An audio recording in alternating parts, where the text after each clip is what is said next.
Fascist শাসনের করাল ছায়া আর লাগামহীন লুটপাটে অর্থনীতি যখন ধ্বংসস্তূপে, তখনই ইতিহাসে আসে এক নতুন মোড়।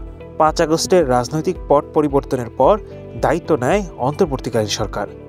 দেশ তখন চরম অনিশ্চয়তায়। এই সংকটময় মুহূর্তে দায়িত্ব কাঁধে তুলে নেন নোবেলজয়ী ডক্টর মোহাম্মদ ইউনূস। আন্তর্জাতিক অঙ্গনে তার পরিচিতি, নেতৃত্ব ও আস্থা এখন বাংলাদেশের নতুন আশার প্রতীক। বিশ্বের ৫০টি দেশের ৫৫০ জনেরও বেশি বিনিয়োগকারী এখন ঢাকায়। তাদের মধ্যে রয়েছেন জারার মূল সংস্থা ইন্ডিটেক্সের সিইও অস্কার মাসেইরাস এবং ডিপি ওয়ার্ল্ডের চেয়ারম্যান সুলতান আহমেদ বিন সুলাইমান। বিশ্ব আজ বাংলাদেশকে নতুন চোখে দেখছে। অতীতের সরকারের মতো বিদেশে গিয়ে সম্মেলনের নামে অর্থ অপচয়ের দিন শেষ। এবার সম্মেলন দেশের মাটিতে, দেশের উদ্যোগে।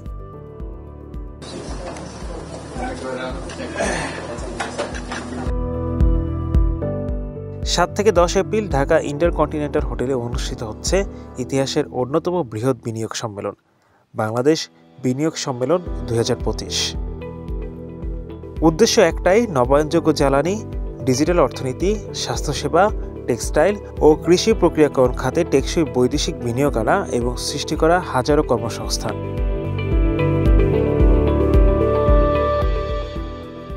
চট্টগ্রামে কোরিয়ান ইপিজেড ঘুরে দেখেছেন প্রতিনিধিরা। আগামী দিনগুলোতে সই হবে বহু বিনিয়োগ চুক্তি। বিশ্বের দৃষ্টি এখন বাংলাদেশের দিকে। মেটা, উবার, টয়োটা, স্যামসাং, টেলিনর সহ বহু কোম্পানির প্রতিনিধি উপস্থিত এই সম্মেলনে। যুক্ত হয়েছেন বড় বড় ভেঞ্চার ক্যাপিটাল ফার্মগুলো। এই অসময়ে এমন সাহসী আয়োজন বিশ্ববিরল। এটি কেবল বিনিয়োগের উৎস নয়, এ এক নতুন জাতি গঠনের অভিযাত্রা।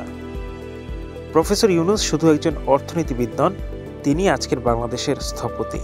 তার হাত ধরে এগিয়ে যাচ্ছে জাতি, অন্ধকার থেকে আলোর পথে। এই যাত্রা কেবল শুরু, সামনে আছে সম্ভাবনার নতুন সকাল।